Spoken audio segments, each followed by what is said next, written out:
नाज़रीन, काछे जूं जालियूं हिकु नाज़ुक पर मज़ेदार मेवे सां टमटार थी वियूं आहिनि। जी हा नाज़रीन, काछे वासियुनि जो मक़ामी पसंदीदा मेवो पेरूं पची वियो आहे।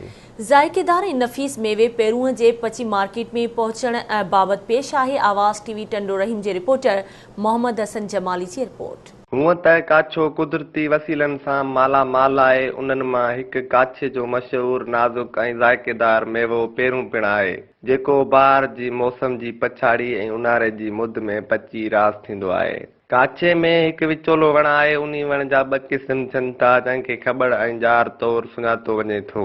हीउ वण ॿूटो सिंध, बलोचिस्तान, पंजाब, जाबलू रेगिस्तानी इलाइक़नि में थिए थो, जेको सिंध जे ख़ासि करे काछे वारे इलाइक़े में आम मिले थो। हिन जे फल खे पेरूं चइजे थो, जंहिंखे काछे जा अंगूर बि चवंदा आहिनि। पेरूं ॿिनि क़िस्मनि जा थींदा आहिनि, हिकु अछा पेरूं ऐं ॿियो ॻाढ़ा पेरूं, जंहिंखे असां काछे जे गरम इलाइक़े वारा माण्हू हथरादू पीस जे ठहियल खारनि टुॿड़ियुनि में हिकु हिकु करे चूंडींदा आहिनि। हिन वण जा ॾंदण आम जाम विकिरो कया वञनि था, जेकी संदन पाड़ुनि मां वरिता वञनि था। हिन वण जो मेवो पेरूं ऊन्हारे जी मौसम दौरान काछे में तमामु घणो थींदो आहे, जेकी काछे जी सौगात तौरु कमु अचनि था। उहा सौगात दोस्तनि, अज़ीज़नि ऐं मिट माइटनि में तोहफ़े तौरु बि मोकिलिबी आहे। हीउ मेवो जेको काछे जा मारूड़ा सिंध जे वॾनि नंढनि शहरनि हैदराबाद, दादू, नवाबशाह, सेवण, जोई ऐं टंडो रहीम खान समेत में खपाए पंहिंजो पेट गुज़र कंदा आहिनि। काछे जे मशहूरु शाइर तालिब लिगारी बि पेरुनि खे पंहिंजी शाइरी में आंदो आहे,